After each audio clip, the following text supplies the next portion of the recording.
पहले एक खबर आई और एक वीडियो वायरल हो रहा है ज्योति मौर्य और आलोक मौर्य के यहाँ पर रिलेशन की, और अब एक और वीडियो काफ़ी तेज़ी से वायरल हो रहा है यूपी के बाद बिहार की, और वैशाली जिले का ये मामला है जहाँ पर चंदन और सरिता के यहाँ पर रिलेशन की।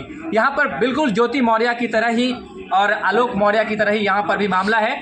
मामला यह है कि चंदन रजक की शादी 2010 में सरिता से होती है, और उसके बाद वो सरिता उस समय 10वीं पास ही रहती है। उसके बाद चंदन यहाँ पर उसे इंटर करवाते हैं, उसके बाद ग्रेजुएशन करवाते हैं, कंपटीशन की तैयारी करवाते हैं खुद के पैसे से, यहाँ तक कि ज़मीन बेच के भी, और दोनों साथ साथ में पति पत्नी तैयारी करते हैं। फिर उसके बाद सरिता टीचर बनती है। टीचर बनने के बाद वो नौकरी करती है, और इसी बीच में कुछ दिनों के बाद ऐसी घटना घटती है कि सरिता घर पर आना ही बंद कर देती है। मात्र 8 किलोमीटर के डिस्टेंस में उसका स्कूल में पोस्टिंग होता है। वो वहाँ से यहाँ पर पति को कहती है कि मुझे यहाँ से आने जाने में परेशानी हो रही है, मुझे रूम चाहिए, और सरिता मात्र 8 किलोमीटर की दूरी पर ही रूम लेकर रहने लगती है। धीरे धीरे इनके 2 बच्चे हैं, मासूम बच्चे हैं। एक बच्चा यहाँ पर है, आप देख सकते हैं कि इनकी लड़की है जो 12 साल की है, और ये 8 साल का बच्चा है और काफ़ी मासूम है। माँ से बिछड़ने का गम तो इसको है ही, और इसलिए बार बार ये माँ को पुकार भी रहा है। लेकिन यहाँ पर एक पाषाण बन चुकी माँ, इसके हृदय पर एक सांप सा लुट गया है, एक बार बच्चे की याद नहीं आती। और इसी बीच घटना घटित होती है कि कुछ दिन ये बच्चे को अपने साथ में रखती है, और बच्चे को साथ में रखने के बाद धीरे धीरे वो किसी न किसी बहाने से अपने बच्चे से भी वो अपने साथ में रखना उसे छोड़ देती है। और कुछ दिन के बाद 2022 में विजयादशमी के दिन अपने बच्चे को अपने पिता से के पास छोड़कर वो यहाँ से कहीं अलग चली जाती है। और यहाँ पर दावा किया जा रहा है, आरोप लगाया जा रहा है सरिता के पति का कि वो जो सरिता है वो अगर फरार हुई है, अगर किसी के साथ रह रही है रिलेशन में, तो वो जिस स्कूल में पढ़ाती थी उस हेडमास्टर के साथ। इसमें कितनी सच्चाई है, आइए आपको दिखाते हैं। सरिता के पति से, चंदन से जानते हैं क्या सच्चाई है। चंदन जी पहले बताएंगे कि ये सब मामला जो हुआ कब का मामला है? ये मामला 2022 की है। जो है से दुर्गा पूजा की छुट्टी जो हुई थी, सरकारी छुट्टी हुई थी, उससे पहले जो है से सरिता मैम जो है से बच्चे के जो है से अपने गांव में पूरा छोड़ के और रास्ते पे ही छोड़ के वो चली गई थी। उसके बाद अभी तक उसका आना पता है। अच्छा एक बात बताइए, 2022 में ये घटना घटी और आप अभी मीडिया के सामने आ रहे हैं, इतना दिन तक कहाँ थे आप? इतना दिन थे वो जो है से हमको जानकारी मिली कि वो जो है से कहीं किसी के साथ रह रही है, और जो है से हम भी जो है बहुत खोजबीन किए, नहीं मिली। उसके बाद मैंने अपना बच्चे के माध्यम से बीओ साहब के पास गए। बीओ साहब को बताया सर ड्यूटी नहीं करती है और उसका पेमेंट किस आधार से हो रहा है। तो वो बीओ साहब मुझे डांट दबाड़ के बेगला दिए, 3 बजे 4 बजे गए। उसके बाद जो है से मैं डीओ साहब के पास गए समस्तीपुर। डीओ साहब ने संज्ञान लिए, डीओ साहब को फ़ोन किए, डीओ साहब जो है बताया कि ठीक है ड्यूटी करिए। उसके बाद जो है से मेडिकल जो है लगा दिया गया, जो कि मेडिकल इस तरह नहीं दिया जाता है, और मेडिकल ऑलरेडी जाली है। किसी के साथ रह रही है, इस आधार की पुष्टि आप कैसे कर रहे हैं?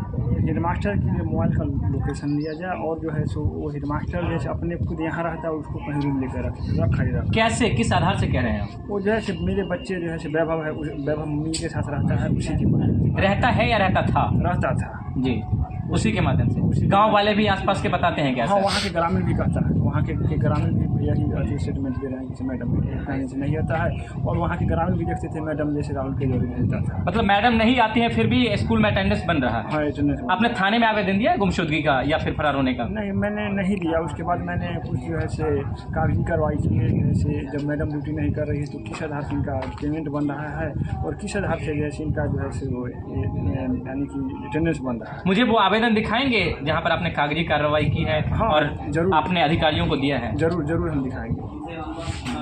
जो मुझे FIR जो है 1 तारीख को राहुल कुमार राम द्वारा मुझे जान से मार देने की धमकी मिली। राहुल कुमार राम कौन है? वो हेडमास्टर है जी। मैंने जब कार्रवाई किया, मुख्यमंत्री महोदय जी को दिया, मैंने शिक्षा मंत्री महोदय बिहार सरकार को दिया, मैंने उप सचिव महोदय जी को दिया, मैंने प्राथमिक शिक्षा निर्देशक पटना को दिया, मैंने श्रीमान मुख्य सचिव महोदय पटना को दिया, मैंने श्री ठीक है। उसके बाद ये क्या चीज़ के लिए आपने आवेदन दिया था? ये धमकी नहीं, जाँच के लिए? जाँच के लिए कि मैडम नहीं आती फिर भी इसका जाँच किया जाए। जो बीओ द्वारा जो है इसमें जैसे जो है मिली भगत से जो है अटेंडेंस बन रहा है। बीओ पर कैसे आप आरोप लगा रहे हैं कि वो मिले होंगे? बीओ के पास मैंने 4 बार बच्चे के लेकर गया, बीओ साहब ने मुझे डांट दिए। अच्छा। अगर उनमें क्षमता थे तो वो जैसे स्कूल पर जाते, इस पर जांच करवाते, मगर बीओ साहब इसमें मिले हुए हैं, और मुझे जांच दबार के जैसे बेगला दिया गया। उसके बाद मुझे जो है सो अटेंडेंस जो है से मैंने पंचायत प्रतिनिधि अटेंडेंस दिखाएंगे आप? अटेंडेंस से है। अच्छा। उनका सरिता मैम का अटेंडेंस से है, जो कि ये जाली है। मैं ठीक है। इसका पुष्टि करूंगा, उनका ये अटेंडेंस जाली है कि और किस आधार से पुष्टि करेंगे? मेरे पास उसका प्रूफ है, मैं समय आने पर वो भी दूंगा। और जब मैंने डीओ साहब के पास गया, उसके बाद जैसे डीओ साहब के फ़ोन किए, उसी दिन शनिवार या शुक्रवार को मैं डीओ साहब समस्तीपुर गया था।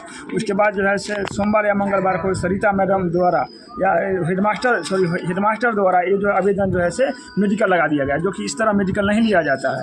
उसके बाद मैंने मुखिया प्रतिनिधि जी को बोला, तो मुखिया प्रतिनिधि ने संज्ञान लेते हुए वो जो है से अपने ग्रामीण से पता किए, तो जैसे मैडम नहीं आती है, तो उसका जो है कि ये पुष्टि है, मुखिया जी का पुष्टि है। और ये ग्रामीणों का ये सिग्नेचर है। सिग्नेचर ये किस चीज़ के लिए पुष्टि आवेदन है? मैडम नहीं आती तो क्यों पेमेंट बन रहा है? ठीक है। मेरा जैसे दोनों बच्चा के लिए मैं मुखिया जी के पास गया। ठीक है। उसके बाद मैंने स्पष्टीकरण मांगा, जो कि राहुल राम द्वारा अभी तक स्पष्टीकरण नहीं दिया गया।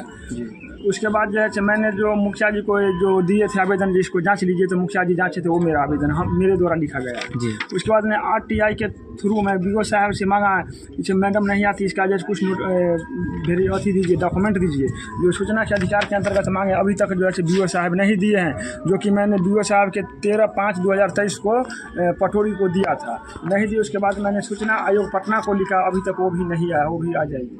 अब सवाल ये उठता है कि इस भारत में, हमारे देश में महिला आयोग तो है, लेकिन जो पुरुष यहाँ पर घरेलू हिंसा का शिकार होता है, जिस पुरुष के साथ इस तरह का अत्याचार होता है, क्या उसके लिए पुरुष आयोग नहीं बनना चाहिए?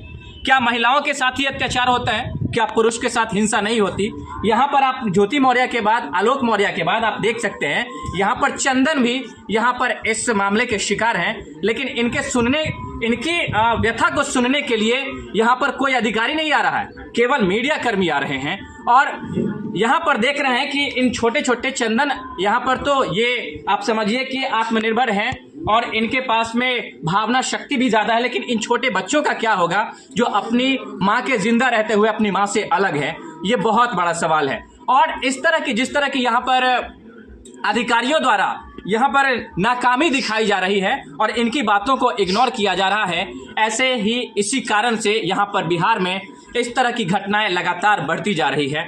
और एक चीज़ और मैं कहना चाहूँगा, जिस तरह से यहाँ पर एक मैडम के द्वारा और प्रधानाध्यापक के द्वारा जिस तरह की ये कुकृत्य किए गए हैं, ये पूरे शिक्षा जगत को शर्मसार करने वाली है और इस तरह से पूरे समाज में एक गलत संदेश जाता है। और छोटे बच्चे जो धीरे धीरे वो ज्ञान को अर्जित करने के लिए एक पहला पैर ही बढ़ाते हैं, वो बच्चे जब देखेंगे कि जब हमारे मैडम और सर ऐसा कर रहे हैं, तो वो बच्चे भी आगे बढ़ के इस तरह का ही कदम उठाएंगे। फिर हमारा देश, हमारा बिहार कहाँ जाएगा, ये बहुत बड़ा सवाल है। चंदन, आपसे एक चीज़ और जानना चाहते हैं, आप ये बताइए कि अगर अभी तक अधिकारी नहीं सुने, इसके बाद क्या कदम उठाएंगे आप?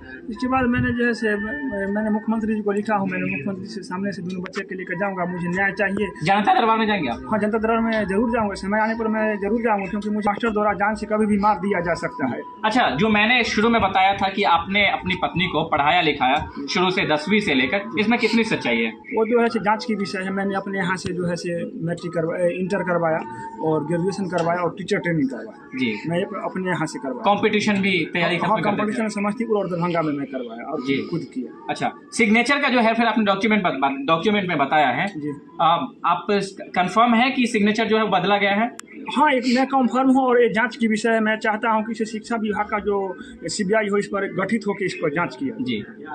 क्या लगता है आपको कि सरकार की तरफ से न्याय मिलेगा आपको? उम्मीद है, आशा लगा रखे हैं कि जो है जरूर मुझे न्याय मिलेगा। केवल सरकार पर ही या न्यायालय पर भी? नहीं, न्यायालय पर भी मुझे उम्मीद है कि मुझे न्यायालय मिलेगी।